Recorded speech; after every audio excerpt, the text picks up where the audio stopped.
Hello everyone. तो आज के वीडियो में हम लोग देखेंगे कि कैप्सूल फर्स्ट का क्वेश्चन नंबर 7।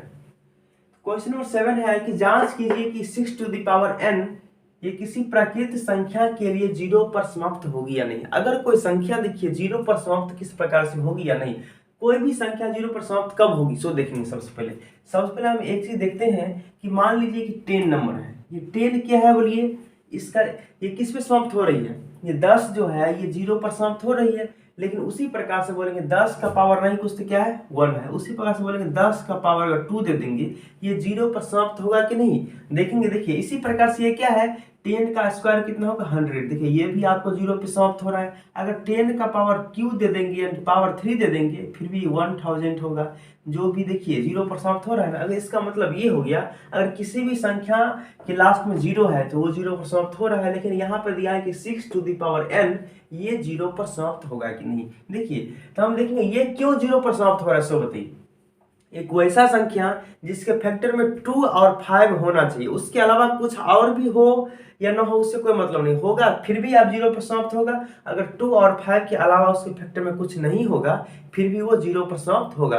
तो हम यहाँ पे ये देखेंगे कि 0 पर समाप्त क्यों हो रहा है। देखिए जैसे 10 बोलेंगे, 10 का जो फैक्टर करेंगे तो 2 5 10 और 5 1 जा 5, यानी कि 10 is equal to 2 multiply 5 multiply 1। हम देख रहे हैं कि 10 के फैक्टर में 2 और 5 आ रहा है तो ये 0 पर समाप्त हो रहा है। अगर वहीं पे बोलते आपको, अगर कोई फैक्टर दे दिया जाए, अगर आपसे पूछा जाए कि यहाँ बताइए कि अगर हम दे देंगे 35, बोलेंगे 35 के फैक्टर में कितना 7 इंटू 5 आ रहा है, हम बोलेंगे इसका पावर कुछ भी देंगे तो ये 0 पर समाप्त हो सकता है 35। बोले क्यों नहीं होगा, नहीं होगा।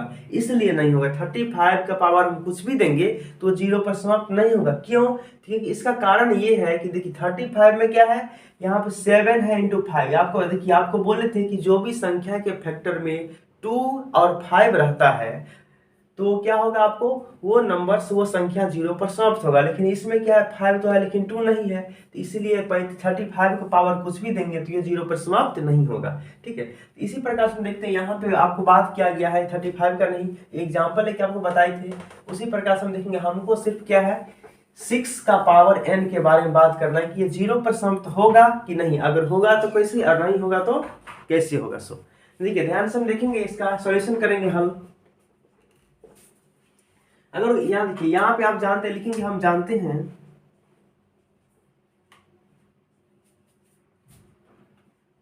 कि कोई भी संख्या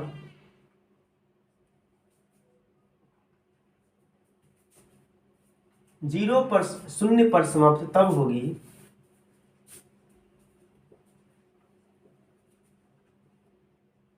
शून्य पर समाप्त तब होगी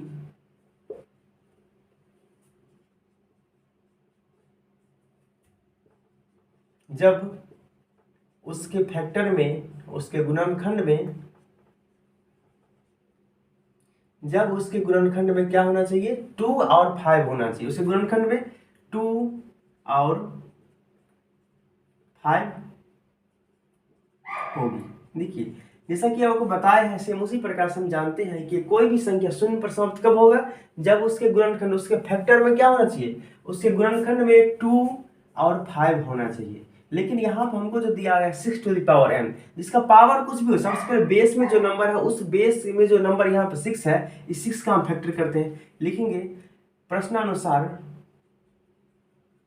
अकॉर्डिंग टू क्वेश्चन। इस क्वेश्चन के अकॉर्डिंग क्या कर रहा है, क्वेश्चन में हमको कहा गया 6 का पावर n दिया। ठीक है, तो हम यहाँ लिख सकते हैं 6 का पावर n है। देखिए पहले 6 का फैक्टर करेंगे, लिखेंगे 6 का गुणनखंड करेंगे तो क्या आएगा 2 और मल्टीप्लाई 3।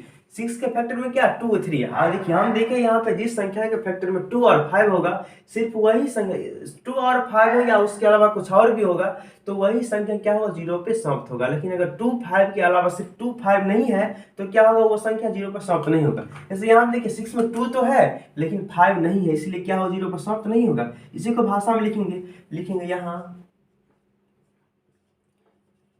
6 के गुणनखंड में, 6 के गुणनखंड में क्या है 2 तो है लेकिन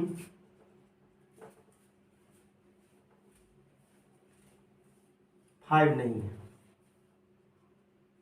5 नहीं है इसलिए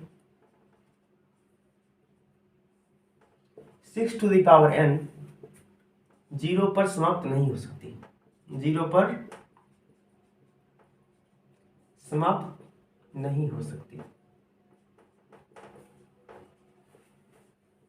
ठीक है, देखिए जिस पर से एग्जाम्पल है कि आपको बताते हैं। मान लीजिए अगर बोलेंगे कि अगर कोई फैक्टर दे रहे हैं 2 मल्टीप्लाई 5 मल्टीप्लाई 3 दे देंगे, बताइए अगर बोलेंगे ये नंबर्स क्या है, इस नंबर में 2 इंटू 5 तो है लेकिन उसके अलावा 3 भी है, बताइए ये संख्या 3 भी है फिर भी ये 0 पर समाप्त होगा। कैसे, देखिए मल्टीप्लाई करके देखिए 2 5 10 10 3 कितना होगा 30 होगा ना। देखिए ये किस पे लास्ट हुआ, 0 पे, यानी कि जिस भी संख्या के फैक्टर में 2 5 हो या उसके अलावा कुछ और भी हो, सिर्फ 2 5 वहां पे अवेलेबल होना चाहिए। जब अगर आपको 2 और 5 अवेलेबल होगा तो वो संख्या क्या होगा, 0 पे समाप्त होगा।